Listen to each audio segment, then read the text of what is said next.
Morning. PFI में एक chapter बाकी था, चैप्टर 2 यूनिट 1, हाँ unit 2, tax planning for personal finance. Tax planning यानी how to save your tax on income.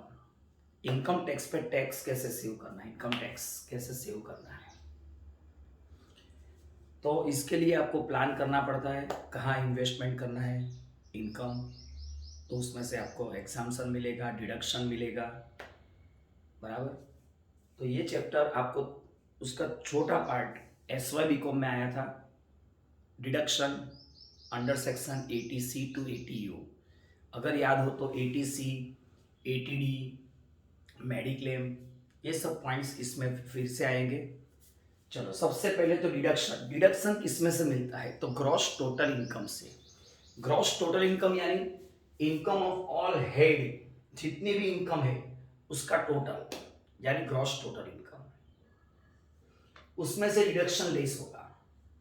और deduction can not exceed than gross total income.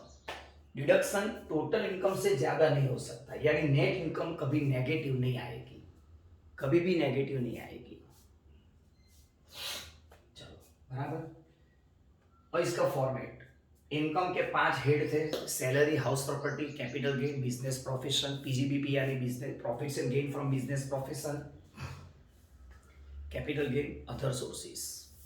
Total gross total income less deduction under section 80C to 80U। Net income यानी कि taxable income. अब taxable income पर आपको calculate करना है tax on net income. ये इनकम का पोर्शन खत्म हो गया, अब यहां से टैक्स का पोर्शन है। Tax on net income, tax कैसे कैलकुलेट करना है, तो इनके 3 टेबल है, उसके हिसाब से टैक्स कैलकुलेट करना है। Less rebate under section 87A। 87A में रिबेट मिलेगा, यानी आपको रिलीफ मिलेगी, और उसकी कंडीशंस क्या है वो नेक्स्ट पार्ट में आपको दिखाऊंगा मैं, बराबर। बैलेंस टैक्स, उस पर पहले आपको आता था सिर्फ education cess, secondary and higher education cess. अब मोदी साहब ने ऐड कर दिया हेल्थ एंड एजुकेशन सेस, और वो भी 4% कर दिया, हेल्थ एंड एजुकेशन सेस। यानी टोटल टैक्स इतना पे करना है। टोटल आपने कोई एडवांस में टैक्स पे किया हो या आपके इनकम में से TDS कट हुआ हो तो वो माइनस करना है, बैलेंस नेट टैक्स लायबिलिटी। तो ये इसका फॉर्मेट है। अब 1 बाय 1 इसमें से पॉइंट्स, पहले टैक्स कैसे कैलकुलेट करना है, तो टैक्स स्लैब है table 1, individual below 60 years and below 60 years, जिसकी एज 60 साल से नीचे है उसके लिए।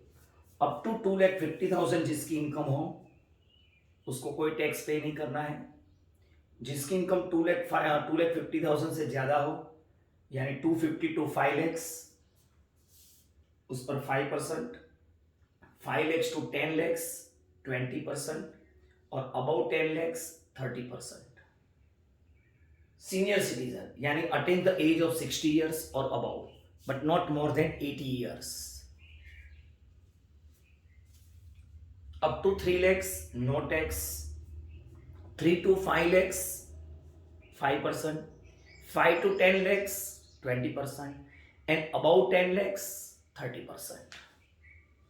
सुपर सीनियर सिटीजन यानी एज ऑफ 80 और above, up to 5 lakhs direct nil, 5 to 10 lakhs 20%, and above 10 lakhs 30%।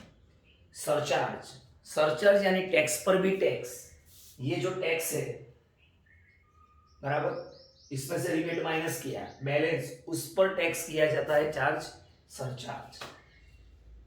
लेकिन वो इनकम हायर इनकम वाले के लिए है। इनकम जिसकी 50 लाख से ज्यादा और 1 CR से कम, यानी 1 CR तक, तो उसको 10% सरचार्ज, सरचार्ज यानी टैक्स ऑन टैक्स, टैक्स पर भी टैक्स। जिसकी इनकम 1 CR से 2 CR तक है उसको 15% पे करना है। जिसकी इनकम 2 CR से 5 CR तक है उसको 25% and 5 CR to 10 CR, 5 CR से अबव जो भी हो ये दोनों एक ही है 37%। यानी जिसकी इनकम 5 CR से ज्यादा है उसको जो टैक्स आएगा उस पर भी टैक्स यानी सरचार्ज पे करना पड़ेगा 37%।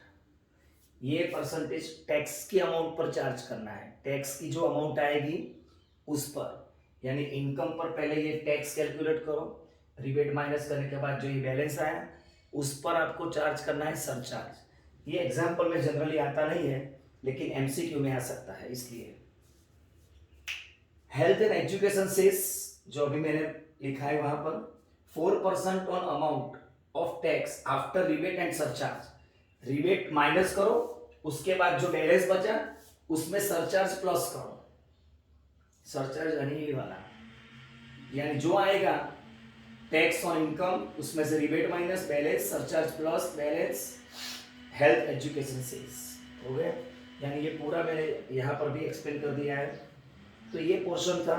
अब मैं अब जो एक्सप्लेन करने जा रहा हूँ वो रिबेट अंडर सेक्शन 87A और डिडक्शंस जो है अपने सिलेबस में वो सब मैं समराइज फॉर्म में, क्योंकि लार्ज एग्जाम्पल वैसे भी एग्जाम में आने वाले नहीं है लेकिन नॉलेज तो चाहिए थोड़ा बहुत इसमें, बराबर।